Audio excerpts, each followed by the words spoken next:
Global school of एव्हिएशनतर्फे पुण्यातील पुणे आंतरराष्ट्रीय विमानतळावरील एरो मॉल येथे अत्याधुनिक प्रशिक्षण केंद्राचं उद्घाटन केंद्रीय नागरी विमान वाहतूक व सहकार राज्यमंत्री मुरलीधर मोहोळ यांच्या हस्ते एरो मॉलमधील या प्रशिक्षण केंद्राचं उद्घाटन करण्यात आलं।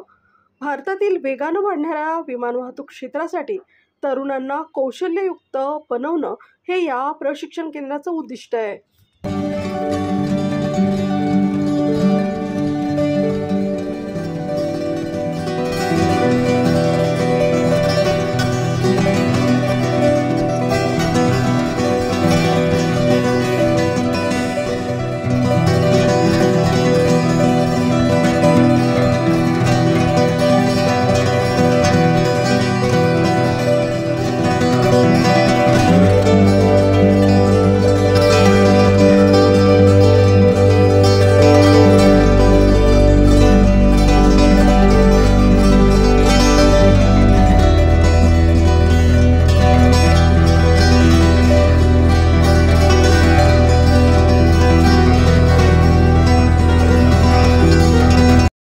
देशातली ही दुसरी अकॅडमी आता सुरू होती। कोलकात्यामध्ये एक अकॅडमी आहे ती आणि त्यांच्या सोबत काम करणाऱ्या सगळ्या कंपनी आज देशभरामध्ये जवळजवळ 32 एअरपोर्टवरती काम करतात आणि जवळपास एकूण जर आपण पाहिलं तर 60,000 लोक त्यांच्याकडे ग्राउंड हँडलिंग स्टाफ असेल, कॅबिन क्रू असेल, अनेक वेगवेगळ्या ज्या काही विमान सेवेसाठी आवश्यक अशा ज्या काही सेवा आहेत, सुविधा आहेत, त्यासाठी काम करणारी एक ट्रेंड अशा पद्धतीची एक जी मॅनपॉवर लागते ती पुरवण्यासाठी ग्लोबलचं नाव आज देशभरामध्ये खूप चांगलं आहे आणि ग्लोबलच्या आज पुण्यामध्ये अकॅडमी होतीये याचा आम्हालाही खूप आनंद वाटतो। त्यामुळे पुणे असेल, महाराष्ट्र असेल, आमच्या या महाराष्ट्रातल्या मुलांना आता एक चांगली संधी या निमित्तानं उपलब्ध होईल की आज या सिव्हिल एव्हिएशन सेक्टरमध्ये काही ना काहीतरी काम आता आपल्याला या ठिकाणी आणि अनेक वेगवेगळ्या प्रकारचे कोर्सेस या ठिकाणी असतील।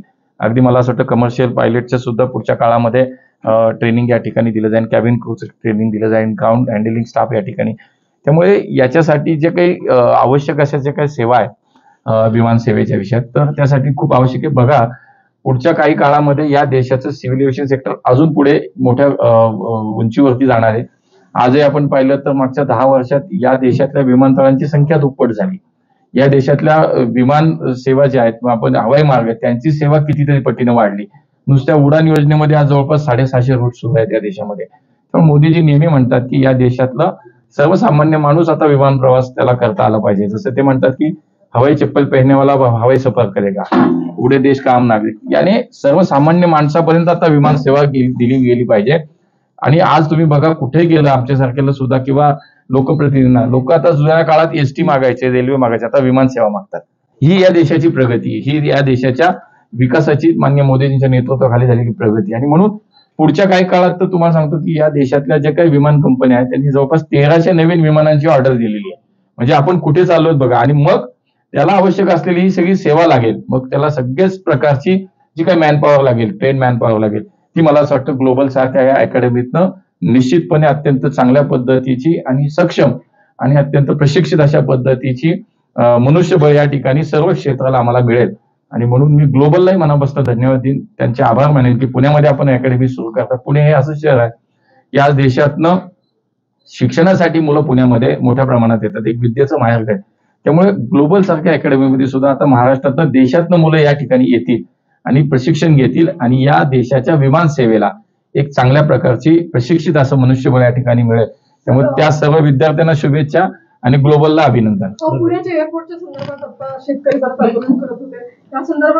पुरंदरच्या विमानतळाच्या संदर्भात मी आपल्याला मागे सांगितलं, आताही सांगतो की कुठल्याही प्रकारे तिथल्या भूमिपुत्रावरती अन्याय होणार नाही।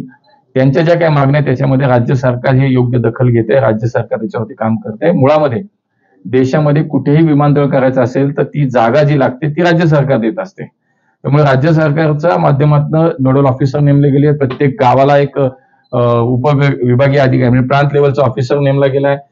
आंदोलन आहे शेवटी लोकशाही आहे, लोकशाहीमध्ये शेवटी हे विचाराचं स्वातंत्र्य आहे। ज्या शेतकऱ्यांना त्यांचं म्हणणं मांडायचं त्यांना तो अधिकार आहे आणि त्याच्यामध्ये मला असं वाटतं निश्चितपणे राज्य सरकार मार्ग काढेल।